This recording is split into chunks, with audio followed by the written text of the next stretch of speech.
troops inside Ukraine. Some call it an invasion has begun. Straight ahead, we'll have live reporting from on the ground and full analysis. But first, the very latest developments breaking right now. The European Union meets to decide which sanctions to fire off now and which to save in case things get worse. France, Italy, Turkey, South Korea all slamming the Kremlin's aggression as China calls for restraint. Britain's prime minister is bracing for the economic fallout while looking for new ways to prop up Ukraine's military. Moscow's reaction to all of it? We're used to sanctions. While Ukraine issues a warning to the world, Putin's action put everyone in danger, and he may not stop at Ukraine. So here's how we got to where we are this morning. Yesterday, Russian President Vladimir Putin ordered troops into eastern Ukraine, drawing condemnation from world leaders and the UN Security Council. The State Anthony Blinken will be meeting the Ukrainian foreign minister later today. Meanwhile, inside Russia, President Putin held multiple lengthy appearances on national television yesterday, making his case for Russian involvement in Ukraine. NBC News senior international correspondent Keir Simmons has the latest from Moscow. And Keir joins us now live from Moscow. Keir, the Russian parliament met just right now. I want you to tell us about that vote as the staging really continues, these peacekeepers inside Ukraine, and this all after Vladimir Putin's fiery speech offering a twisted history in Europe and NATO, but on the part of the U.S. But let's talk about what this means to the United States and to Western countries. Democratic Congresswoman Alyssa Slotkin, also on the Armed Services Committee, is calling for a strong response from the U.S. and our allies, tweeting, "We've been watching." Question for you. Number one, since Americans will see, and really great point, and I'd like to go to Admiral Stavridis now and talk about options, because there's a lot of pretty wise minds in the foreign policy field who are concerned that our response isn't strong enough. And right now that the sanctions that are moving forward really don't punish the people who are carrying out the wrongdoing right now. Here's the bottom line, Admiral Stavridis. Russia is inside Ukraine. Their troops are inside Ukraine. AP reporting that Germany has taken steps to halt the process of certifying the Nord Stream 2 gas pipeline from Russia.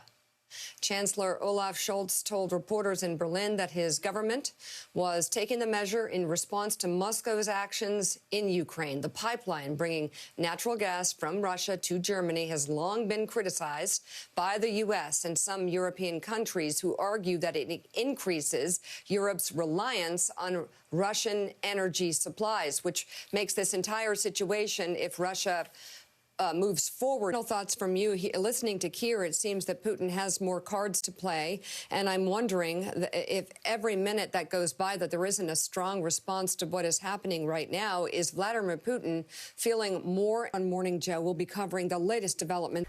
Welcome back. Of course, we're following the situation in Ukraine. We have David Ignatius and Richard Haas standing by. Also, a little later on, Andrea Mitchell is going to be joining us, as well as Richard Engel, live in Ukraine.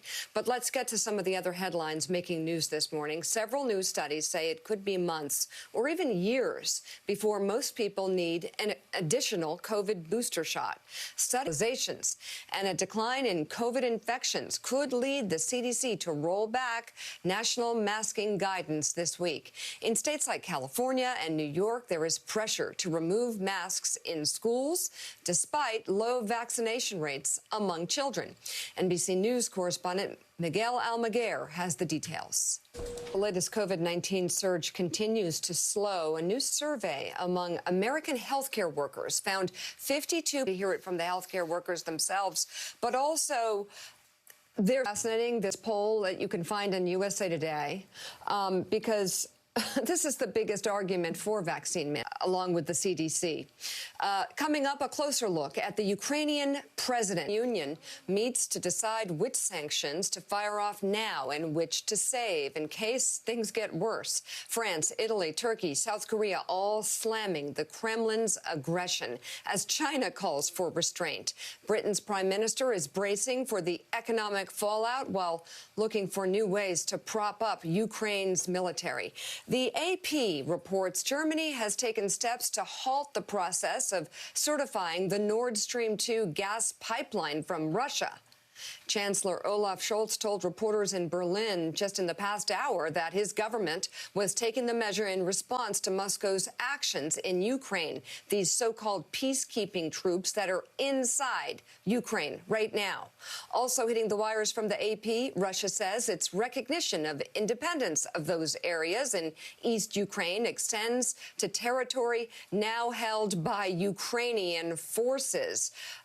Richard Haas and David Ignatius, Fiona Hill had an op-ed. Ignatius, thank you both very much for being on this morning. And still ahead on Morning Joe, what's happening? President Biden has begun interviewing finalists for the U.S. Supreme Court. And being a week away from the end of February, the president's self-imposed deadline to announce his nominee.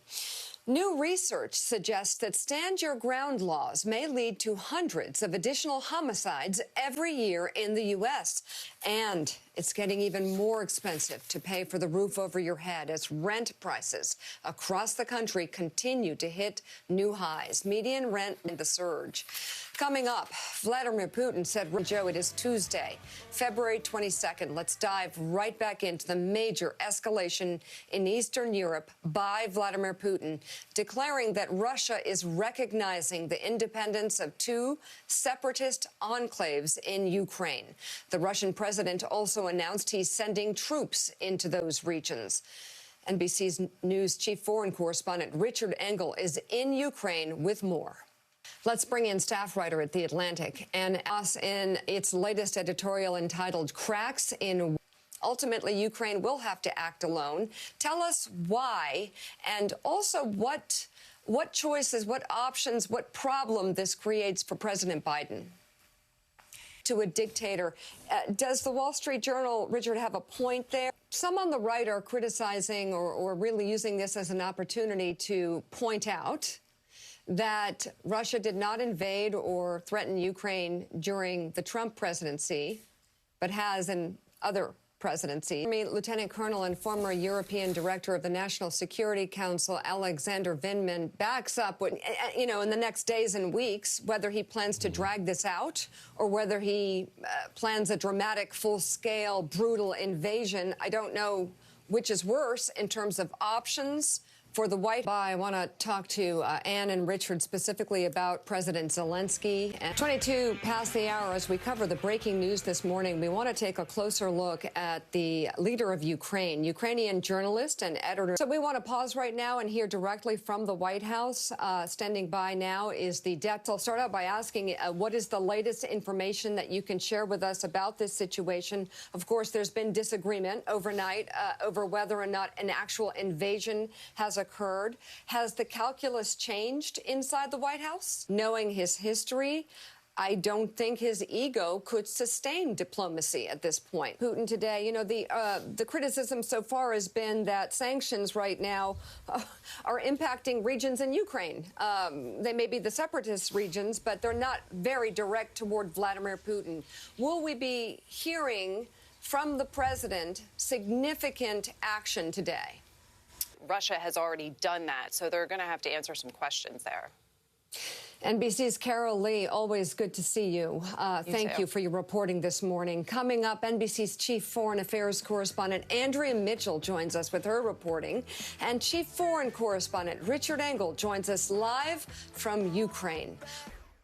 40 past the hour, we're going to take a pause from the breaking news in Ukraine to take a look at the big headlines in the world of sports this morning.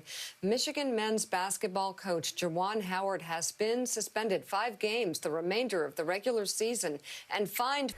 Medina's Spirit yesterday was stripped of the victory in last year's Kentucky Derby, and Mandaloun was declared the winner after a ruling by state racing officials.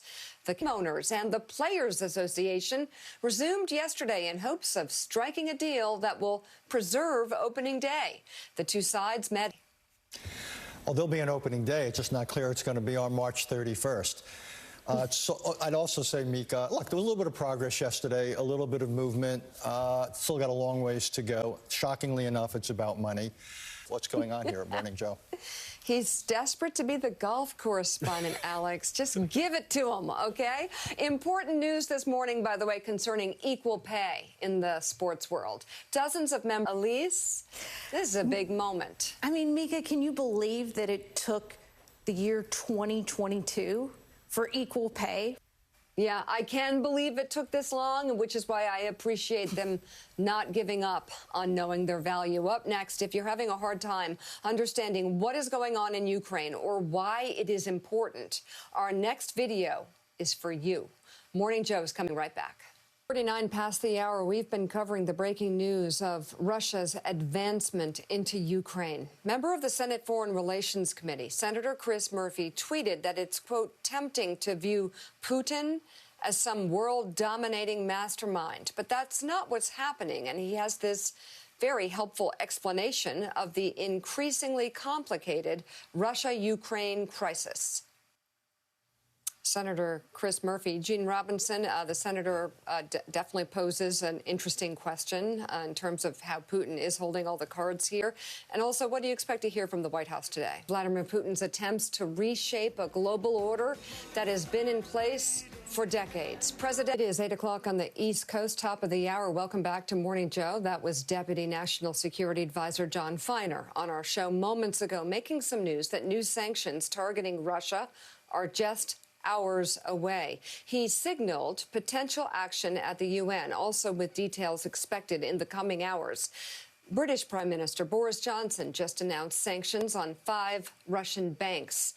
Earlier this morning, we learned Germany has taken steps to halt the process of certifying the Nord Stream 2 gas pipeline from Russia.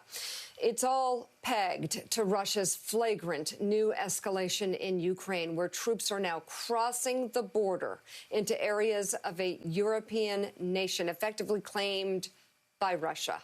Putin says he is recognizing the territory as independent republics. But it's clear those districts will be loyal to him, although the land belongs to the sovereign country of Ukraine. President of the Council on out of those separatist areas, or is there a chance Putin could try and hold on there and halt his operations, trying to sort of get the best of both worlds, stay in Ukraine, but halt temporarily in exchange for the sanctions being pulled back? And would that be would the U.S. actually deal with that? Would they accept that as appropriate? Richard Engel, that's very close to the region we're talking about, the separatist region. Richard, tell us what you know from what's happening on the ground right now. UN Security Council last night, requested by Ukraine and Ambassador Taylor. Andrea, first, I just want to rephrase a question I asked earlier. Will a holding pattern be acceptable to the U.S. where they stay in the separatist, the peacekeepers, so-called peacekeepers, stay in the separatist area, or must Putin fully retreat for this to really draw down? And what does that look like? What possibilities could be carried out to actually cause him to retreat and still save face? Andrea. I don't see how he retreats from what he's taken. And as tensions escalate with Russia, the biggest fear is that we're headed toward another world war. With that in mind, joining us now is President Mitchell. Thank you very much for coming on today, as it pertains to some of the echoes of history that we are seeing play out before our eyes. Want to figure out whether we're going and whether we're going to have that meeting, whether Blinken is going to be meeting with Lavrov. And what are you looking forward to today in terms of a lot of questions? Tune in to Andrea's show, noon Eastern on MSNBC. Thank you. Up next, if you got a COVID, the other headlines making news this morning. Several news studies say it could be months or even years before most people need an additional COVID booster shot. Hospitalizations and a decline in COVID infections could lead the CDC to roll back national masking guidance this week. In states like California and New York, there is pressure to remove masks in schools despite low vaccination rates among children. NBC News correspondent Miguel Almaguer has the details. The latest COVID-19 surge continues to slow. A new survey among American healthcare workers found 52 conducted this poll with your organization. Tell us about, I think it's very interesting, not only the fact that they feel politics is making their job harder, which seems obvious, but it's important. More on the conflict in Ukraine and a warning that Vladimir Putin has the U.S. right where he wants it. We'll discuss that and much more next on Morning Joe. At the pump, it's costing a lot more these days to fill up the tank. And now Congress is looking at ways to deal with it. That's next on Morning. One of the key questions surrounding the conflict in Ukraine centers on the economy. Will Russia, one of the world's biggest suppliers of oil, keep it flowing to the West? NBC's Tom Costello reports. NBC's Tom Costello reporting, and coming up, someone who's covered a lot of global conflicts in his long career. Acclaimed and past the hour, the official GOP Twitter account celebrated President's Day yesterday with a tweet honoring some past presidents, but pointedly not president. Stay classy, GOP. Now to a new documentary about the pioneering life of former President Jimmy Carter's mother. It's entitled Miss Lillian. Here's a clip. Fantastic. Joining us now, the veteran reporter and news anchor that you saw in that clip, Sam Donaldson. He is featured in the documentary, having interviewed Lillian Carter numerous times during his long television career. I love her. I mean, you just can't stop watching her. She is such a character. Tell us about Miss Lillian. Well, Lillian. Thank you. I loved him and really miss him right now more than ever. That's for sure. Sam Donaldson, great to see you. Thank you so much. As we close, we haven't discussed the role China. The next big strategic move on the part of the U.S. We'll be watching. Stay tuned to MSNBC all day for the very latest on the situation in Ukraine and the United States response. That does it for us this morning. Chris Jansing picks up the coverage right now.